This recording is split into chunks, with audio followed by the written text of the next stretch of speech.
Assalamualaikum warahmatullahi wabarakatuh. Perkenalkan, nama saya Ali dari Prodi Pendidikan Sejarah 2019 Palembang. Di sini saya akan mempresentasikan mengenai mata kuliah perkembangan peserta didik dengan tema ataupun materi yang saya akan sampaikan pada kali ini mengenai teori humanistik menurut para ahli serta peranannya. Pertama yaitu definisi teori humanistik. Teori belajar humanistik adalah proses memanusiakan manusia, di mana seorang individu diharapkan dapat mengaktualisasikan dirinya.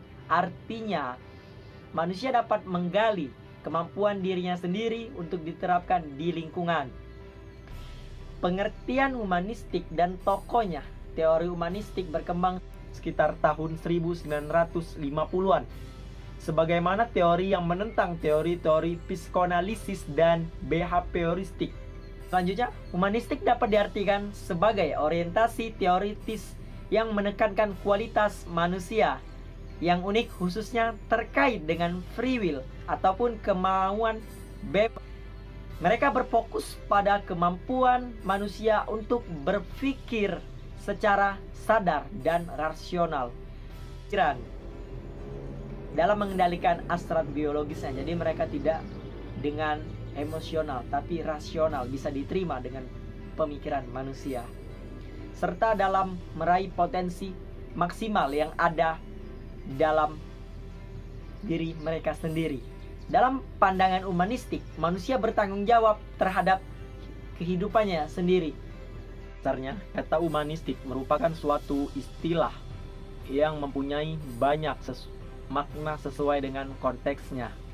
Pendidikan humanistik, sebuah nama pemikiran atau teori pendidikan, dimaksudkan sebagai pendidikan yang menjadikan humanistik ataupun humanisme sebagai pendekatan. Dalam istilah ataupun nama pendidikan humanistik, kata sebagai humanistik pada hakikatnya adalah kata sifat yang merupakan sebuah pendekatan dalam pendidikan. Berikut beberapa pendapat dari ahli. Yang pertama yaitu Charlotte Buhler, seorang psikolog dari Wien, adalah ketua dari Asosiasi Psikologi Humanistik. Buhler menolak anggapan dari para psikoanalisis bahwa pemulihan humanisis psikologis atau keseimbangan melalui pelepasan ketegangan merupakan tujuan dari manusia. Menurut teori Buhler, tujuan real ataupun nyata dari manusia adalah aktualisasi diri atau realisasi diri, sehingga pengalaman puncak dari kehidupan muncul melalui kreativitas. Buhler menekankan peran aktif yang manusia mainkan melalui inisiatif mereka sendiri dalam memenuhi tujuan. Selanjutnya yaitu menurut Abraham Maslow. Maslow lahir di New York pada tahun 1908. Ia dikenal dengan jasanya yang membina lahirnya pandangan pengaktualisasian diri. Ia wafat pada tahun 1970-an di California, Amerika. Maslow ialah seorang psikolog. Oleh banyak pihak dia digelari sebagai bapak psikolog humanistik. Maslow berpendapat bahwa manusia memiliki hierarki kebutuhan yang dimulai dari kebutuhan jasmania yang paling asasi sampai dengan kebutuhan tertinggi, yaitu kebutuhan estetis. Kebutuhan jasmania seperti makan, minum, dan seks menuntut sekali untuk dipuaskan.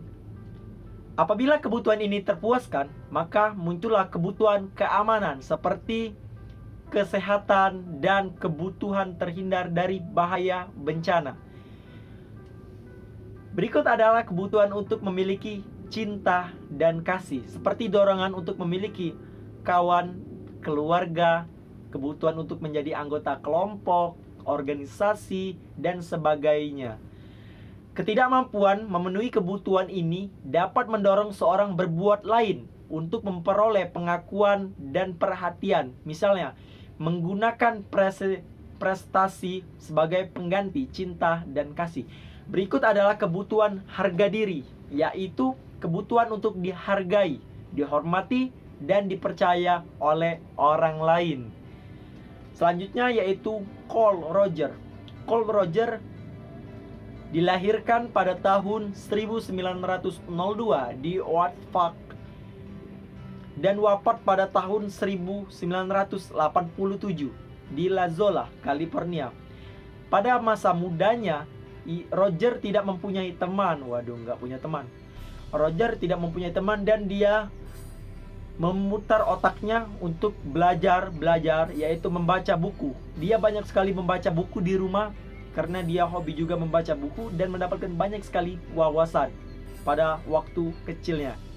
Selanjutnya yaitu Carl Roger adalah seorang ahli psikolog humanistik yang gagasan-gagasannya berpengaruh terhadap pikiran dan praktek psikologi di semua bidang, baik itu klinis, pendidikan, dan lain-lain. Lebih khusus dalam bidang pendidikan, Roger mengutamakan pendapat tentang prinsip-prinsip belajar yang humanistik yang meliputi hasrat untuk belajar yang berarti belajar tanpa ancaman, belajar atas inisiatif sendiri, dan belajar untuk perubahan.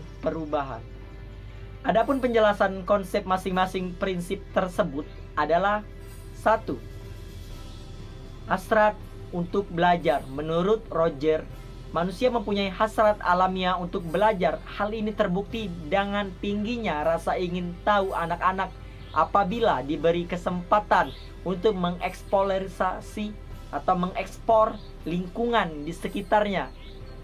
Di dalam kelas yang humanistik, anak-anak diberi kesempatan dan kebebasan untuk memuaskan dorongan ingin tahunya si anak-anak tadi, untuk memenuhi minatnya dan untuk menemukan apa yang penting dan berarti tentang dunia di sekitarnya. Itu sangat disukai sekali oleh anak-anak, rasa keingintahuan. Yang selanjutnya, yang kedua, yaitu belajar yang berarti. Belajar yang akan mempunyai arti ataupun makna ketika kita belajar apabila yang dipelajari relevan ataupun masuk terhadap ataupun kebutuhan dan maksud dari anak tersebut. Artinya, anak akan belajar dengan cepat apabila yang dipelajarinya mempunyai arti baginya. Selanjutnya, yang ketiga, yaitu belajar tanpa ancaman. Belajar mudah dilakukan dan hasilnya dapat disimpan dengan baik apabila berlangsung dalam lingkungan yang bebas dari ancaman, mungkin dari konflik ataupun peperangan. Proses belajar akan belajar lancar manakala murid dapat menguji kemampuan yang ia miliki, dapat mencoba pengalaman-pengalaman baru atau membuat kesalahan-kesalahan tanpa mendapat kekencaman yang biasanya menyinggung perasaan, seperti contoh kayak kengkangan dari guru ataupun lain-lainnya. Jadi mereka merasa enak untuk belajar tanpa harus diancam ataupun dikengkang dengan apa yang ia tuju. Selanjutnya yaitu yang keempat, belajar atas inisiatif sendiri. Belajar yang paling bermakna apabila hal itu dilakukan atas inisiatif dia sendiri dan tidak melibatkan perasaan dan pikiran si pelajar. Mampu memilih arahan belajarnya sangat dengan sendiri, yang motivasi dan mengulurkan kesempatan kepada murid untuk belajar bagaimana cara belajar tanpa harus tergantung kepada orang lain. Tidak perlu diragukan bahwa menguasai bahan pelajaran itu penting, akan tetapi tidak lebih penting daripada memperoleh kecepatan ataupun kecakapan untuk mencari sumber, merumuskan masalah, menguji hipotesis atau asumsi, dan memilih hasil. Belajar atas inisiatif sendiri memusatkan perhatian murid baik pada proses maupun hasil belajar. Belajar atas inisiatif sendiri juga mengajarkan murid menjadi bebas, tidak tergantung, dan percaya pada diri sendiri. Dan mereka bebas untuk belajar apa yang ia sukai dan mengaktualisasikannya pada kehidupan mereka sendiri.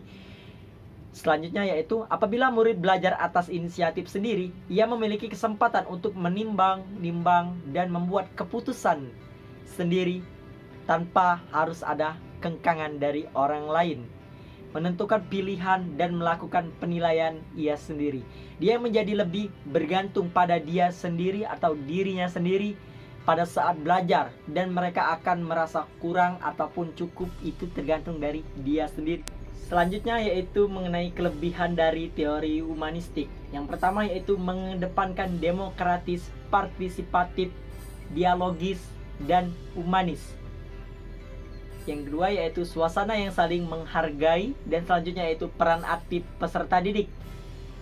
Dan selanjutnya kekurangan dari teori humanistik tersebut yaitu pengujiannya yang tidak mudah. Beberapa konsepnya masih buram dan subjektif. Yang selanjutnya yaitu kreativitas yang sering disalahgunakan. Selanjutnya yaitu pemikiran yang tidak terpusat. Selanjutnya yaitu peranan terhadap pendidikan.